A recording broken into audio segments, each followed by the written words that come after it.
guys? It's your boy, Barca Boy 103. Today we're going to be reacting to the Barcelona news over the past few days. We do have some big topics to discuss.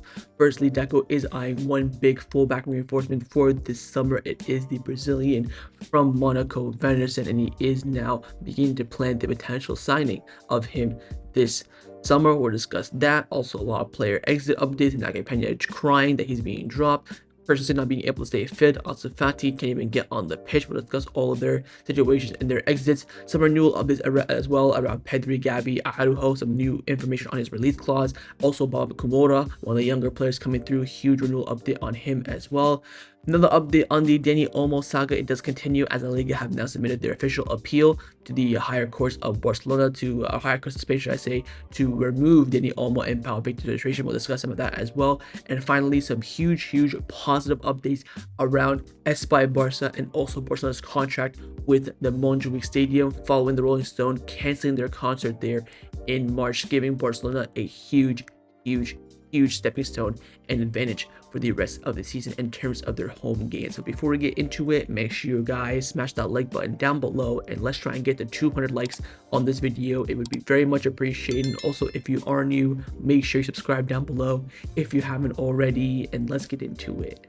Now, before we get into this video is sponsored by Number One Foot. Number One Foot is by far the best replica jersey website on the market, and it's not even close. They have a variety of different items at the absolute best prices. They sent me two kits recently. First one is the retro Barcelona kit, the home kit, which I'm currently wearing right now, and also as well the second kit for that season in the blue edition. Oh my god, like the stitching is fantastic, the quality is superb. Feels like I have the actual original kit for a fraction of the price. And if you use the discount code BOY at checkout, you do get 10% off your order. That's BOY. Use it at checkout, and all orders above $80 as well will receive free shipping. So what are you waiting for? Hit the top link in the description down below and get your new football kits today.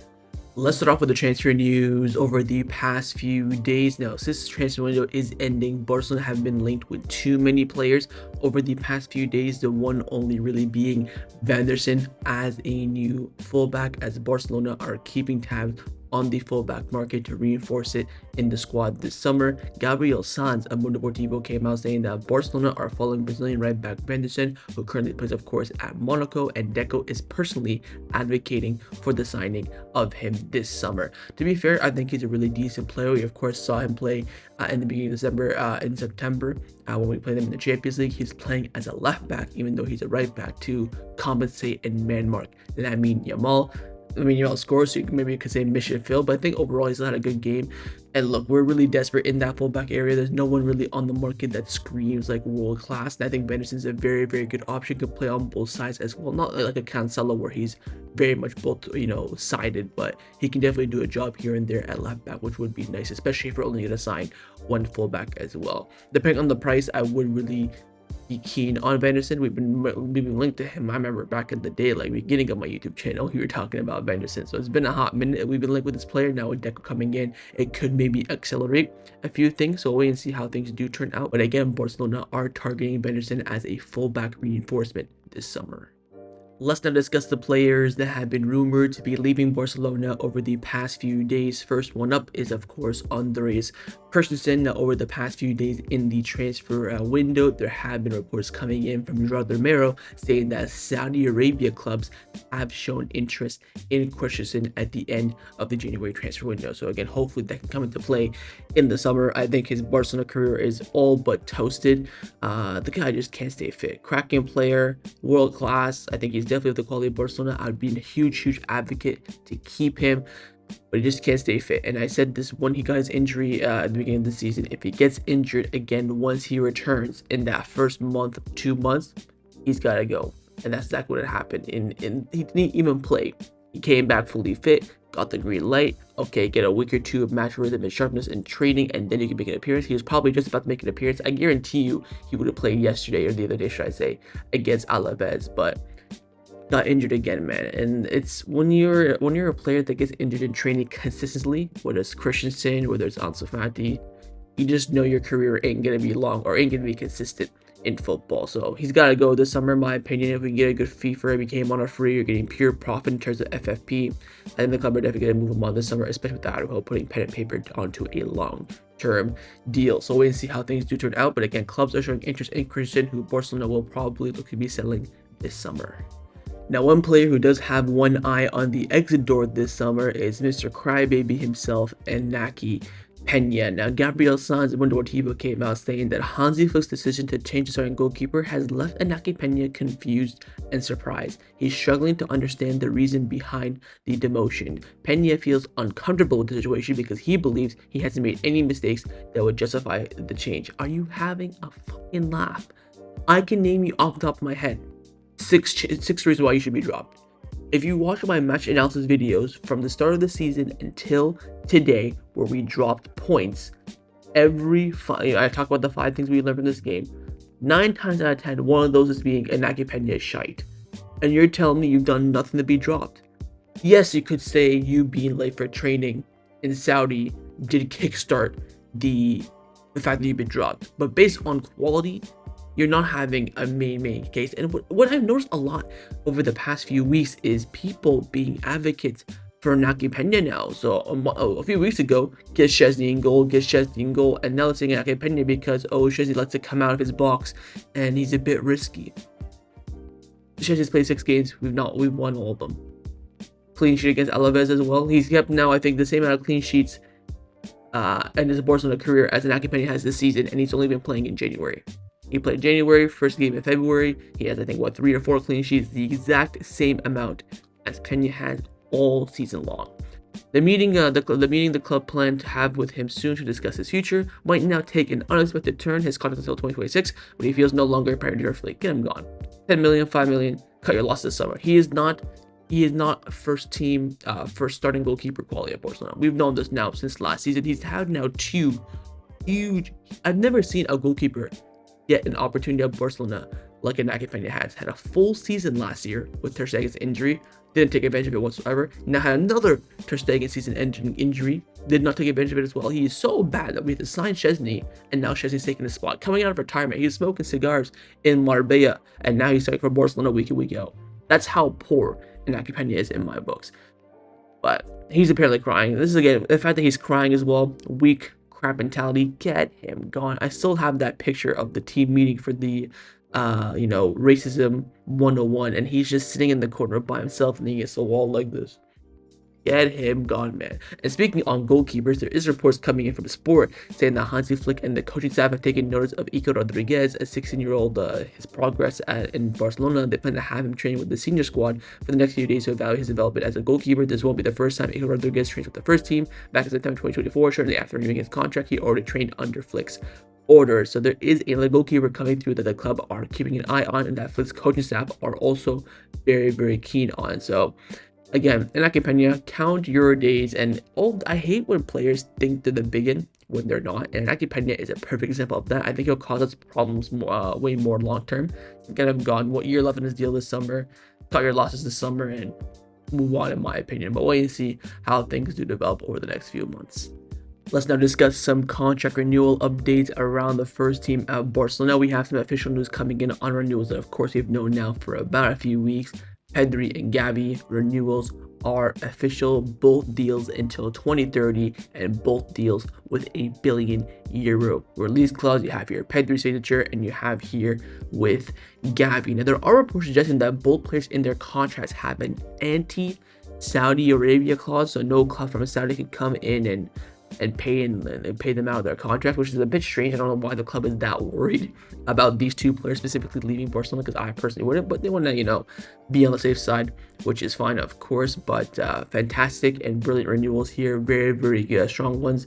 January 2025 has been fantastic. Super Cup win, Betis 5-1, Benfica game, 3 huge renewals as well. So it's been a great month, kind of October 2.0 from this season. But yes, both players done, sealed, official, brand new contracts, staying in the long term for the next 5 seasons. Now, another player who also renewed his contract this month, of course, was Ronald Araujo, and the details of his contract has left everyone in absolute chaos. Again, when he renewed his contract 24 hours later, Mateo Morito from Relevo said that his release clause will be 65 million euros for the entire summer transfer window this summer 2025. It will then increase to 80 million euros in the winter of 2026. Everyone, of course, was in an uproar following this news, but after the news, there's been other reports contradicting what Mateo Morito said. First, we have Luis Rojo from Marca. Now, Luis Rojo, not really the best journalist, I would say, in general, but in terms of renewal news, he is absolutely spot on. He leaked, of course, the Stegen renewal of the summer, renewals in the past as well. Even the Pedri Gavi one, he said it was done a few days before his official. So in terms of renewals, he's top. He came out saying that Ronald Araujo's new contract still includes a €1 billion release clause, but for the first 10 days of July, it will drop to 70 million. But then from July 11th onwards, it returns back to $1 billion. Now I'm reading this thinking, what is the point of that? No team is going to come and spend 70 million on a center back in the first 10 days of the window. Araujo is the kind of player, and for the kind of price he's available for, and for the quality you kind of get in like the final few weeks of the window, not that early on. It's a bit strange it's only for that 10 days, but I mean, if this was the actual case, I take back all the criticism I mentioned about Araujo, but I need a bit more confirmation. Now, also, Mikel Lico from Liga also came out saying that Araujo's new release clause is actually very complicated. It's 85 million euros in June 2025 and 85 in the following winter. However, all European clubs that compete with Barcelona in the Champions League and have the financial capacity of are excluded from this clause. And these kind of teams include Real Madrid, Man City, PSG, and Bayern Munich. For them, his release clause is still, as you can see at the bottom there, 300 to 400 million euros. I'm there thinking, isn't the release clause to be that low is so that you can lead to these kind of clubs? So who's activating? Is this clause just for Juventus? I am so confused. So the clause is low, but the big teams can get it.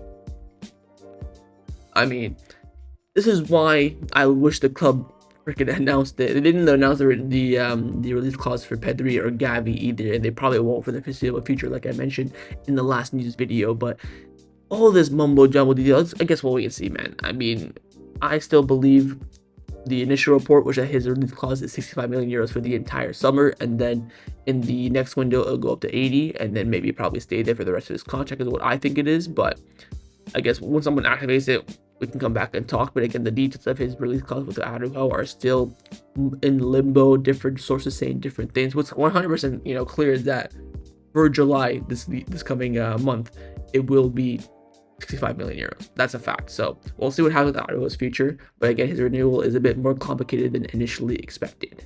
And the final contract renewal update is on the contract renewal of one of the brightest talents coming through the Barcelona Academy right now, and that is Baba Kourouma, who of course is the brother of the former and snake Barcelona player Iñaki Pena. Now, we've of course mentioned this a few weeks ago that his contract is running up and a lot of big teams are in for him and almost convincing him, and that Barcelona need to renew his contract before he turns 16 as soon as possible, and they have done that. Renewal have come out saying that Baba Kourouma will renew his contract with Barcelona for the next 3 seasons after turning 16 on February 23rd. The negotiation took some time because several top clubs were interested in signing him, but he ultimately chose to stay at Barcelona. The clubs pushing for him the hardest were Ajax and Manchester City. Huge renewal of this. Again, the scouting reports coming in from Barcelona are at an all-time high for this player. He can play in literally every single position on the pitch. I couldn't even tell you what his main position is because I've seen him play in so many different areas. He gets scouted and touted in different areas, so I think he's mainly a midfielder, but he plays fullback, he plays on the wing, plays in the 10, the pivot, the 6, the 8. He's absolutely all over the pitch, and at 16, he can definitely start pushing the first team with his promise. I would probably say the preseason coming up, if not maybe the following preseason for the 26-27 season, but keep your eyes on him. He's an absolute talent and a half. I spoke about him about a year ago on the channel. He was, of course, mainly coming through not only on his quality, but also on who his brother was as well. But of course, he did not follow his brother's footsteps this time and has committed his future to Barcelona. Huge renewal of this for the academy and talent of the La Masia, and hopefully we can see Baba Kourouma touching in and around the first team in the future. Now, a player that almost left Barcelona in the previous winter transfer window, but in the end decided to stay, was Pablo Torre, that the video sport came out saying that Bournemouth were very interested in signing Pablo Torre and have contacted Barcelona over a potential loan deal, but the player has in mind that he wants to stay at Barcelona and fight for his minutes. Unfortunately, he hasn't gotten a lot of minutes lately. I mean, the only minutes he did play was against, what game was it? It was Valencia, the 7-1. And the only reason why he played was because Gavi told Flick to put him on. I think Pablo Torre is a great player. I think at Bournemouth, I saw this and I'm thinking, oh my God, Torre would absolutely cook under Iraola for Bournemouth. I think that would be a brilliant signing for them. I think he's a fantastic player. Just that we have so many players ahead of him, which again, you can say it's a luxury for Barcelona. The fact that he wants to stay, I respect it. I respect the commitment, but his minutes are going to be little to none from now to the end of the season, which is a bit unfortunate. So he probably leave in the summer, I would say. Very much a Ricky Push 2.0 in the sense that the fans really like the player. He's a quality player, but there's just too much better than him. It's currently ahead of him in the midfield. You can definitely make the argument that he can be better than Fermin on his day. He can have good competition there, but in terms of Gavi, Pedri, Casado, De Jong, I don't even say Bernal, they're all clear of Torre in the sense of how they fit in the midfield and their roles as well, which is a bit unfortunate. So we'll wait to see what happens with the future Pablo Torre. But again, during this past winter transfer window, he was attracting a lot of interest, mainly coming in from Bournemouth, but he decided to continue for the Blaugrana until at least the end of the season. Let's now discuss some of the news surrounding Barcelona over the past few days. First, we have some updates on the temporary registration of Pau Victor and Dani Olmo and how La Liga are fighting very hard to have them both. Let's say they say one, but they mean both unregistered. Now, Mundo Deportivo came out saying that the Royal Spanish Football Federation has submitted its objection to the Higher Sports Council regarding the registration of Dani Olmo and Pau Victor with Barcelona, following a precautionary measure that allowed their registration. The RVF argues that its initial decision not to authorize the registration was correct, while La Liga is also expected to respond with this allegation with a resolution deadline set for April 7th. So, people have been asking me, is there a chance that they can both be unregistered? Yes, absolutely. But it won't happen until the tail end of the season. So is it going to be different? Fucking Dani Olmo's injured all the time anyways. Pau Victor can't even touch the football pitch for more than 4 minutes. I mean, I see people, oh, it's an embarrassment, blah, blah, blah. These are two players that barely have any impact on the squad right now. Pau Victor comes on here and there. I think he's probably come on, 3 or 4 times this year so far. And they've all been, past the 80th minute. Dani Olmo cannot stay fit to save his goddamn life. The thing is, it's not like Christensen or also had an injury where Olmo has not been impactful. On the pitch, he's fantastic. When he plays in the 10, we're just different, and he's a world-class player. But world-class doesn't mean nothing when you can't get on the pitch for 1.5. He's spent half this season either unregistered or injured. Anyways, you have here this freaking cunt, Javier Tebas. He spoke with Al-Bas to over the Olmo registration, the La Liga perspective on it. He gives some great insight onto why he's a twat and why he's a Madridista. So he came out saying that we have submitted our appeal to the CSD. We have also requested a precautionary measure to cancel Olmo's registration, a new precautionary measure that would override the previous one. Government intervention does not give a good image, but we have followed all the rules, both the fair play rules and the federation regulations. The decision by the CSD shows that they don't understand how player registration works. There are an automated process. In Olmo's case, on December 31st, Barcelona was informed they didn't have enough financial fair play space to register them. When they tried to register his license, they were told you can't do it, you don't have permission. By January 3rd, Barcelona had the financial fair play needed, but they were told no, you can't register him because the officially was removed on December 31st and a new license cannot be issued. What did the monitoring committee do? They reviewed the situation because Barcelona sent an official request, but Olmo's registration has already been denied. That's it. So a couple of things here. Number one, he's asked on the registration of both players, but only answered on Olmo. I guess Pau Victor just means absolutely nothing to them, which again shows where the agenda lies. It is taking one of Barcelona's better players out. Secondly, he says here on December 31st, Barcelona were informed they didn't have enough space to register the player. Now this, of course, contradicts what Joan Laporta said in that press conference a few weeks ago when he said that he submitted all the paperwork on December 27th. So take your pick. And of course, what Joan Laporta said is that La Liga's rules, they had a new rule coming in February that said that you had to show all of your evidence for the financial income, but that of course was in effect in December. But in December, Javier Tebas asked for and demanded for it, or else the registration would be removed. So Either Laporta is a liar or Javier Tebas is a cunt, and I'm leaning towards the latter, if I'm being honest, because there's clear evidence of that. You're probably asking me, are you worried? I'm not. I have full trust and full backing of Joan Laporta. He, of course, is a lawyer in Barcelona. He knows the rules, he knows the lingo, and he has a fantastic team around him as well. There'd be no chance of him going through these lengths, jumping over hurdles and busting balls for, in the end, Olmo to never play for Barcelona again. This doesn't make sense whatsoever. I think Javier Tebas is trying to do his best to keep the league's reputation intact, but in the end, Barcelona found a loophole, and you can absolutely swivel on that. So we'll see how things do turn out. It's going to be a lot of political battle in the media over the next few months. Nothing will really happen until probably, I would say, the end of April. But in the end, as always, it will be a struggle for Barcelona, but I have no doubt that Barcelona will come back on top.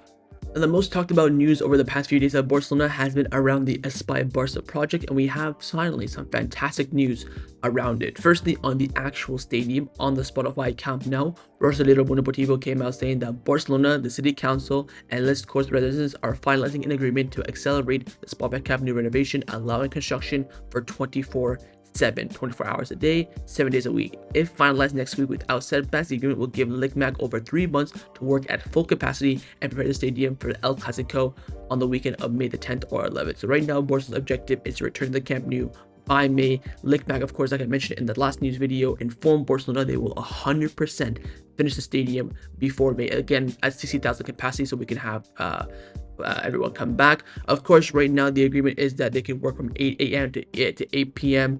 6 days a week. So again, they are a bit restricted, you could say. This agreement will allow them to work 24/7, 7 days a week, and from now until May. Of course, the residents are always annoyed about the dust, the noise, the traffic, blah blah blah. That's why they kind of, remember, they used to work 24/7, I think last season for about a few months, but then they couldn't handle it. Look, it's too much, you guys are being annoying, the dust, blah blah blah blah blah. So they went back to 8 a.m. 8 p.m.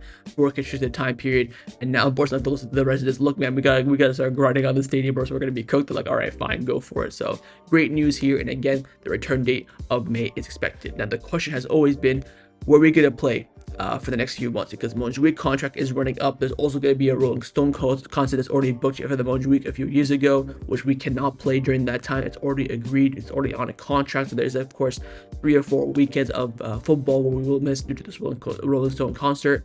What's going to happen now? A resolution has been found, and in my opinion, a positive resolution. The Rolling Stone concert got cancelled. We will bloody take it. Now, the club released an official statement saying that Barcelona is set to request for an extension to use the Estadio Olympic Luis Campos until May the 20th, which is just after the Clasico weekend, which we of course are expected to be back there before then. Despite aiming to play the remaining games at the Spotify Camp Nou, the request is due to uncertainty surrounding the previous booked musical event, and the club will continue to prioritize returning to the Camp Nou for the season's end. So this is the club's official statement. It was rumored and leaked that the Rolling Stone concert was going to get cancelled. The club looked into it. It was true. They of course went to the city and requested, since this concert is being cancelled, can we use the stadium for an extra month? And it came back with a big fat yes. Fernando Martinez from Deportivo came out saying the city council has approved Barcelona's request, allowing the club to use the Olympic Stadium until the end of the season. Although the official contract has not been signed yet, the paperwork is now being formalized to extend it, and it's already being prepared. Despite this, Barcelona is still working towards finishing the stadium at the Spotify Camp Nou. This is of course big news, because in the Champions League, wherever you play your first knockout game is where you have to finish the whole entire knockout competition until the final. And with Montjuic not being available in March for probably a good chunk of the month, Barcelona were in a position about a week ago where they had to be playing basically in 4 different stadiums. Montjuic for La Liga, Camp Nou when it's done, and a Champions League stadium as well, whether it be Wembley or the Girona or Espanyol Stadium or the Wanda Metropolitano, it's not Wanda anymore, the Metropolitano Stadium. That was a big issue. Of course, that's going to cost the club more money, even though they're probably going to make the money back in revenue from the match day. That of course it costs more money, more effort, more work being done. But now with the Montjuic sealed, we have no worries. We're going to continue it from now until the end of the season at the Montjuic, with the expectation that we will return to the Camp Nou for the final month of the season. Clasico, I think we have a Villarreal game as well, somewhere around there. Probably, maybe, I think now at this point we'll probably get 3 games. at the Camp Nou this season. I think the Copa del Rey semifinals and the Champions League semifinals will be done by May. So I doubt we'll play a game there. They will all be at the Montjuic. But having the Montjuic there, the fans are already used to going there. Everything's already set up for Barcelona there. We're already used to it. So it's, of course, huge news. No more other stadium crap. We're going to be at the Montjuic until the Camp Nou is complete, which, of course, it is expected to be completed by May. Now, the final topic that I wanted to discuss for the end of this video is in regards to the animation stand in Barcelona. If you don't know, quick story, the animation stand was banned from the stadium last week of November of 2024, following them accumulating a bunch of fines over the past year, which the club told them they have to pay for it. Now, these fines were accumulated by racist banners or racist and unprofessional chants or not following the rules, causing ruckus and damage in other stadiums. So they accumulated a total of 21,000 euros of fines from UEFA. It's also important to keep in mind that the animation stand is very much against Joan Laporta as well. They'd rather have another president. They don't think Joan Laporta is the right man for the job. They, of course, are in the minority. So Joan Laporta told them, look, you gotta pay this fine or it's gonna be banned. They were banned. We've had no atmosphere at the Montjuic for the past 2 months. It's been absolutely dead.